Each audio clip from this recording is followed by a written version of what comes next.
Hey, welcome back to my channel. My name is Sam, and today we are taking a look at my 5-star books, and we're gonna figure out why I gave them 5 stars. Now, one quick disclaimer, I don't have a proper rating system. My rating system is not the best in the world. Honestly, I think it changes every year. On Goodreads, I say that a 5 stars is a book that knocks my socks off and is something that I will read time and time again, which so far does hold up. I do reread my 5-star books more than any other book out there, which I guess makes sense. But I wouldn't say that my rating system is perfect. I wouldn't say that I understand why I give things 5 stars. A lot of my rating is based off enjoyment, and I don't necessarily think that I am the epitome of a good opinion. I am just a small girl on the internet that likes to read books and is rediscovering her love of books. And with that rediscovery, she doesn't understand good literature. She just likes trash, and sometimes, you know, that's just needed for the soul. So, if I am talking about a 5-star book that I really enjoyed and you hated it, that's totally cool. We all have different opinions. That's great. I'm kind of just doing this to see if there's any connections between books that I enjoy and books that make me feel something, you know? See, like, what books give any type of emotion, and kind of figure out if there's other books that I should read out in the world because of these things, and if there's like a correlation of a trope that I like, or a setting that I like. I don't know. We're gonna figure it out. I've only seen Kayla do this over at Books and Lala. I know a lot of people have done it since, but I haven't watched their videos. So is this going to be the correct format? I don't know. Do I really understand what I'm doing? No. But we're gonna try and figure it out. Am I gonna be able to connect with a lot of these? I have no idea. But we're gonna try. We're gonna take a look. We're gonna take peeksies. So, these are the 71 books that I have given 5 stars to. These do not include full series. So, for example, I have Heartstopper Volume 1. I've given every Heartstopper related thing I've read 5 stars, including the mini comics, including the yearbook, including all of the novels. They've all gotten 5 stars, but I don't want to jam-pack them all because they're the same. So I just have one book to represent a series if there's multiple 5 stars within them. So I only have one book to represent a series, just so it's not all jumbled up, you know? But these are all of the books. There's a few things that stand out to me just like right off the bat, and that's going to be graphic novels. So we've got things like The Magic Fish, we've got The Blue Road, we've got The Prince and the Dressmaker, we've got Heartstopper, we've got Moonstruck, we've got I Think I'm in Friend Love with You, which, like, isn't quite the same. Yeah, I'm gonna hold that one out. Honestly, that's like an odd liar out to begin with. Okay, is that it for graphic novels? We've got Lore Olympus. This one's also an odd liar. It's just a picture book. Okay. I think that's all the graphic novels. So, these are the graphic novels that I have given 5 stars to. So we've got The Magic Fish, The Blue Road, The Prince and the Dressmaker, Heartstopper, Moonstruck, and Lore Olympus. Lore Olympus is probably the most odd one out of this group because there's not like a much bigger theme. It's pretty dark though. So I would say a lot of these are from marginalized groups. There is a lot of queer rep or BIPOC rep in these graphic novels, which I read I can read a good amount of graphic novels. I'm kind of into them, I don't know. And so it's interesting to see which ones really stick out to me because I have read a few, but I don't give all of them 5 stars, but it's a very strange, like, relationship. Like, how do you rate a graphic novel? Because it's not the same as, like, a wordy novel, but there's pretty artwork to look at, which counters into it, and if it's, like, a touching story or not. I would say that all of these made me tear up a little bit, except for Lore Olympus and Moonstruck. So what does this tell me about my reading taste? Queer graphic novels are really good, and graphic novels with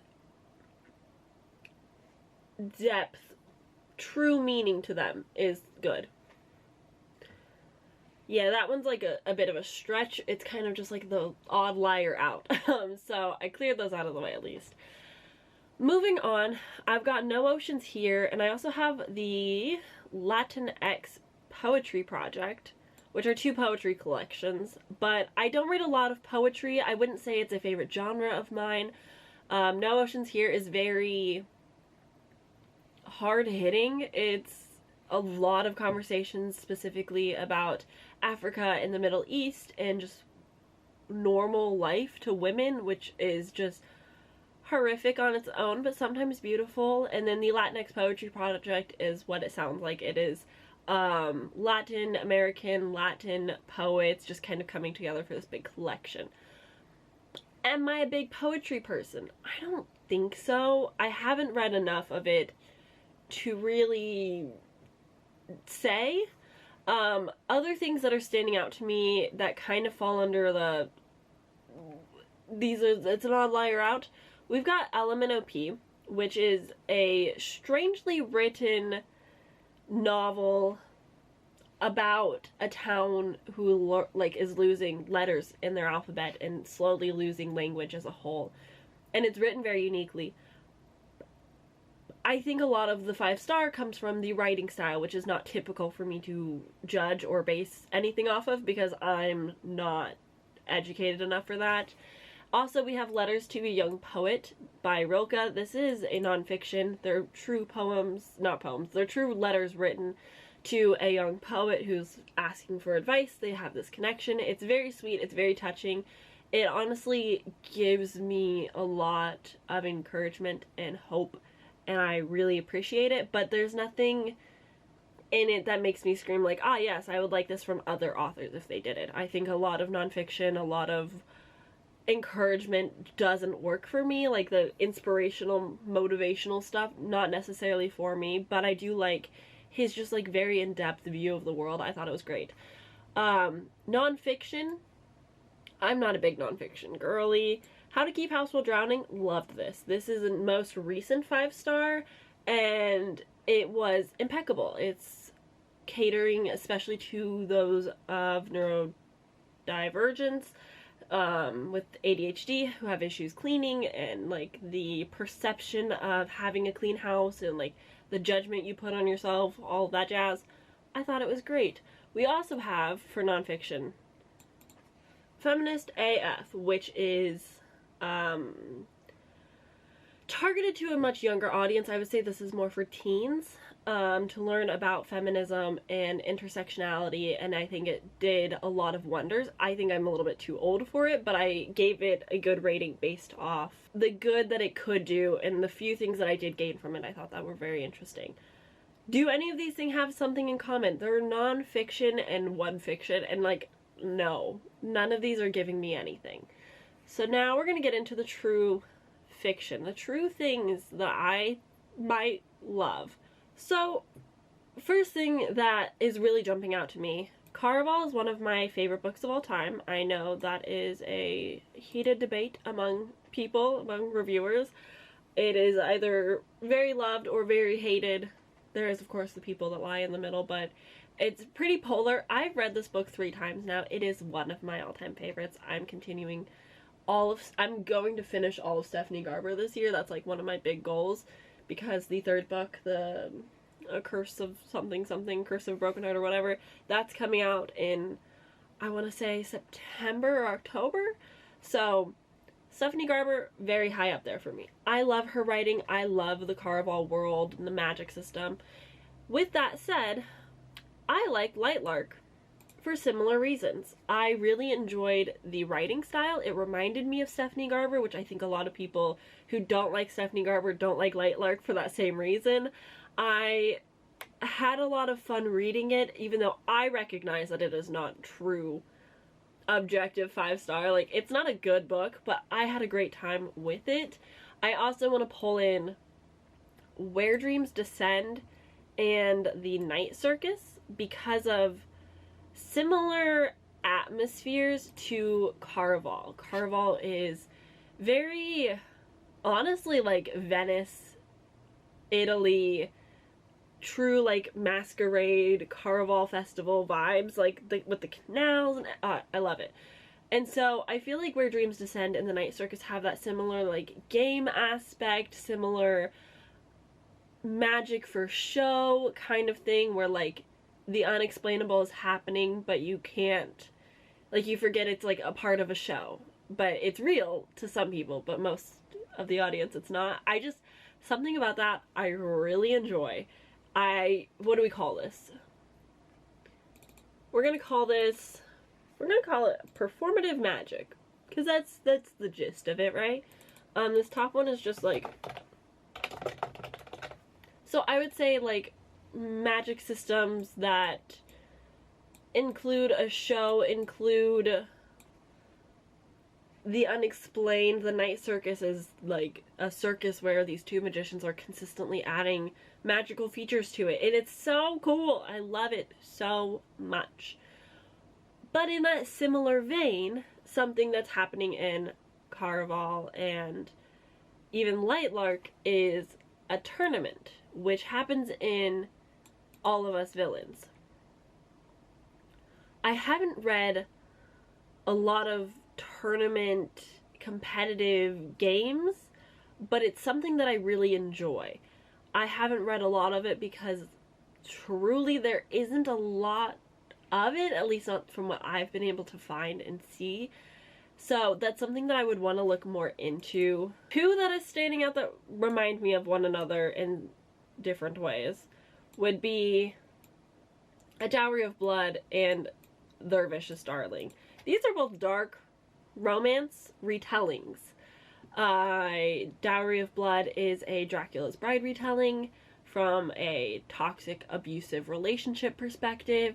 Their Vicious Darlings is just a dark, why choose, reverse harem, whatever you prefer, Peter Pan retelling. Is it good? Not objectively. Is it good trash? Absolutely. A Dowry of Blood, objectively, probably one of the best books out in the world. So take that how you must.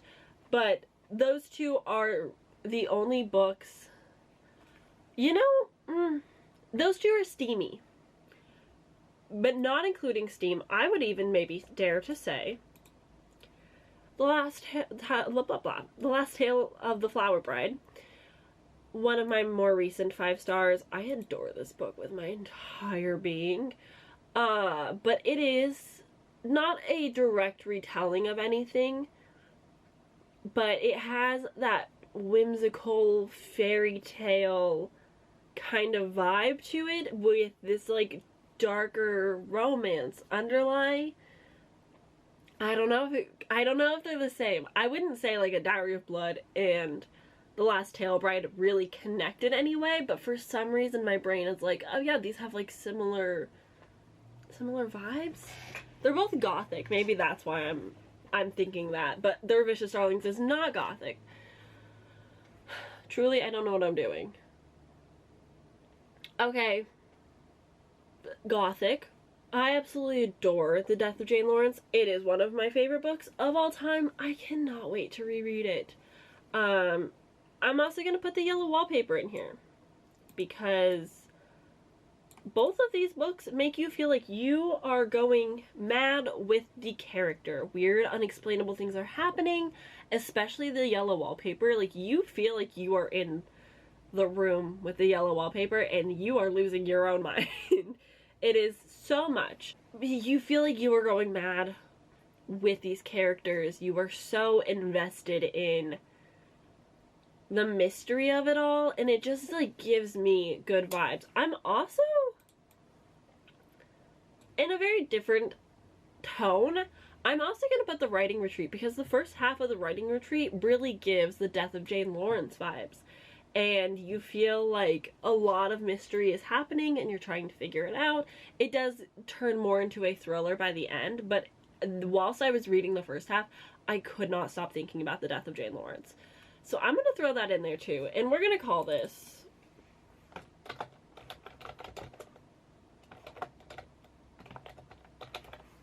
gothic insanity, because you are going insane with these characters who are going insane. Let's see, what else do we have over here? I don't know if I can connect any others of these.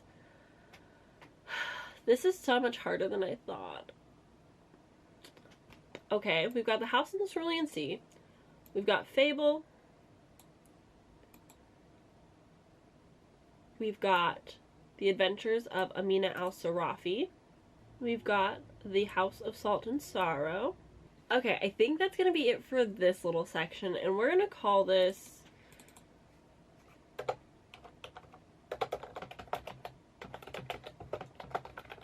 We're going to call it Coastal Setting. It's also like an oceanic setting.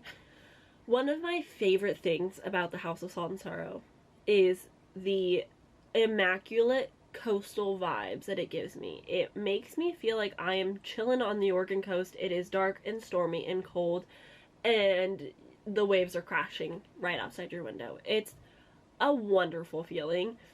And The Adventures of Amina al-Sarafi and Fable are both pirate books set more so on the ocean, but still touch base enough on coasts because they're pirates. And I love that setting. The House in the Cerulean Sea is a house on a cliff looking over the Cerulean Sea. It's just the vibes that I'm here for. I love them. It's one of my favorite things. I just feel so at home in those kinds of books, and it just really lends to the setting. I feel like a lot of books, a lot of settings kind of fall flat for me. It could be in a forest. It could be in a city. Like, those settings don't really mean a whole lot to me, but if it is a coastal, oceanic setting, oh, I am there. I'm there in a heartbeat. Okay, this one might be a little bit of a stretch as well, but we're gonna grab The Empires of Dreams. We're gonna grab Iron Widow. The Sky in the Deep, I think? If I'm remembering correctly. See, that's the problem when, like, you've read too many books. It's so long ago now. And maybe even Long Live the Elf Queen. Definitely The Wrath and the Dawn. We're gonna call this section Training Montage. We've got The Empires of Dreams. We've got Iron Widow. The Sky in the Deep is the one that I'm, like, hesitant on. I think it has enough, like, fighting training scenes. Girls of Paper and Fire also is kind of like a... It's there, but it's not quite as present. But there's fighting scenes that I enjoy. More so Bow Before the Elf Queen has more training fighting scenes. And then The Wrath and the Dawn has training scenes. I love a female main character changing location for whatever reason and having that, like, badass teach me how to use a sword, teach me how to use a bow, or I already can do this and I'm going to kick your ass at it. I adore that in books. The Empire of Dreams is a book that I read very early on in 2021, and the training in that book it's amazing. It's so good. It's something that has stuck with me all of the years now, and I always think about that book and the training montages, which is maybe silly. It's also a tournament style thing, so we can stick it in my tournament little section because she's fighting for guardship. She's fighting to be on a team. I really, really enjoy it. So I would say, like, any book specifically focused around a female main character that has training involved in some way, shape, or form is something that I do really enjoy. I think that it's so fascinating. It's so empowering to see women in those kinds of situations and just kicking ass and destroying men. It's such a good feeling. So yeah, I would definitely say that's a favorite of mine. What else do we have here? We've got a lot of horror.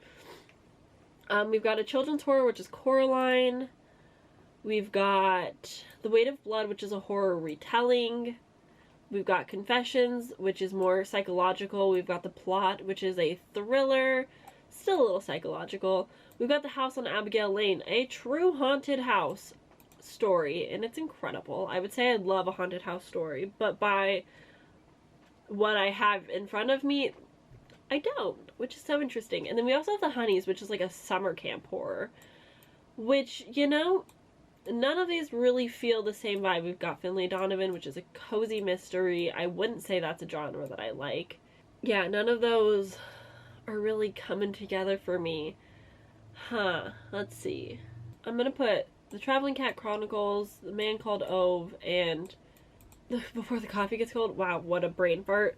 I'm gonna put those in books that made me cry, because those are the 3 books that have made me cry. Ooh, yeah, let's make that a category, because I'm gonna be honest with you, it's never done me dirty. So I'm grabbing Before the Coffee Gets Cold, I'm grabbing The Cat Who Saved Books, I'm grabbing Confessions, and Convenience Store Woman. Is that all of them? I do believe so. I do believe so. Yes. So, we're gonna call these Japanese fiction. Oh, and The Traveling Cat Chronicles. So sorry. That was an injustice on my part. These are all Japanese translated fiction, and they are some of my all-time favorite books ever. I read The Traveling Cat Chronicles. I think it was the first book I read in 2023. And I've never sobbed at a book harder than I have at The Traveling Cat Chronicles. Confessions is one of my all-time favorite books of ever. I recommend it as often as I humanly can. It definitely has a very specific audience, but I with my last dying breath, I will get it to that audience. The entire Before the Coffee Gets Cold trilogy is one of my favorites. I love Convenience Store Woman. I also enjoyed Earthling. It was a 4-star because it just made me so uncomfortable I couldn't justly give it 5 stars, but it's something I love. I have had a great time with Japanese fiction. If you really want to continue on, Fruits Basket is 5 stars. That's translated Japanese fiction. It's also a manga, and it's something that I adore. It's just like, I have not had any issues with it so far. Are there duds out there? I'm sure. But the ones that are very popular in the States and have been translated to English, it's for a reason. Even if we want to just call it translated fiction, like we've got A Man Called Ove, which I really enjoyed. We've got The Alchemist, which I also really enjoyed. Obviously, I've read a lot of translated fiction other than these. These are just the ones that really resonated with me for different reasons, I'm sure. But I also just, you know, love them all. What we have left are some of my favorite books, but honestly, I would say one of these is the biggest standout of the favorite book, which would be If We Were Villains. I love and adore this book. It's dark academia, but I started reading The Secret History, and I've barely made a dent into it because it's not quite the same vibe as If We Were Villains. So I don't know if it's a dark academia thing. I don't know if it's just ML Rio that's so special. But clearly I haven't loved other dark academia books yet. So I can't say that's something that stands out to me, even though I do have a whole shelf of it. Because I want it to be my thing. But, so that's one thing that we've got going on. We've got both Rachel Griffin books, which are witchy books. Definitely more towards nature witches and just the Pacific Northwest and nature vibes in that sense, which is cool. We've got Cemetery Boys and Lobizona. Maybe even Alatsue could kind of fit into that. Those are indigenous and Latin influenced fiction. We've got The Afterlife of Holly Chase, which is just like a Christmas book I liked. I don't think any of these... I mean, if you want to go into like retelling, we've got The Weight of Blood and The Afterlife of Holly Chase. Those are retellings that I liked.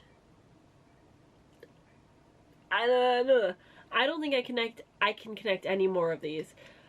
Are they all favorites? To some degree. I would say that, like, out of this odd bunch that I can't connect, I would say The Honeys, The House on Abigail Lane, If We Were Villains,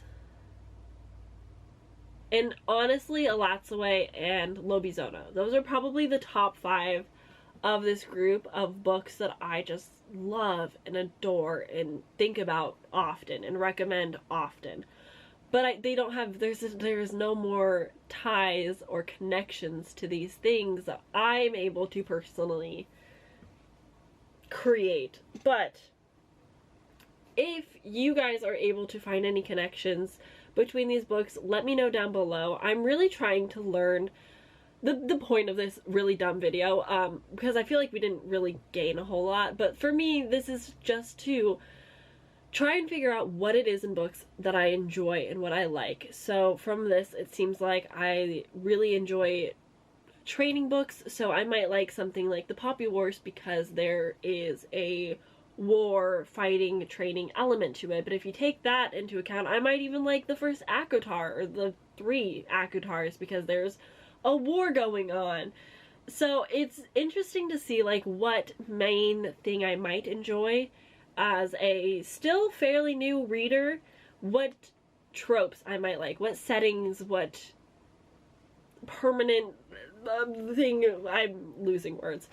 But it's really interesting to see like what tropes I enjoy and what I should be looking for as I pick up new books to maybe guarantee more 5-star reads, to find more favorite books, to fall in love with the books that I'm reading. Because although it's very hard to really say I could like one coastal book and then hate another, at least there's something to maybe tie them together to maybe help push me in a direction that I should be going. Because if not, I'm kind of just reading random books and they might not always be good. I've had my first 1-star and a few 2-stars already this year, but I've also had quite a few 5-stars this year. So I feel like I'm learning my reading taste more and more as the years go on, which is really exciting. I have a few plans to discover more tropes that I enjoy. I am trying to curate TBRs for themed reading vlogs that are sort of surrounding these type of ideas. So I have one coming out, I believe later this month, which is going to be really exciting. So I have 2 new series. If you want a little like channel update, I have 2 big series that I'm going to start launching this month, which I'm very nervous for, but I'm very excited for. So with that said, one that I'm launching is going to be themed TBRs around tropes and settings that I think I either really like or I'm trying to figure out if I actually like it. So if you're seeing any of these things and you're like, Sam, oh my gosh, it's so obvious you need to read this book because of this reason, please let me know. I would really like help on curating some of these TBRs. But my battery is flashing and there's no point in carrying this on, so if you enjoyed this, give it a like. I know it was chaotic. I don't think we learned anything, but if you enjoyed, let me know. If you have recommendations, please let me know. And until next time, I'll see you guys in my next video, and goodbye.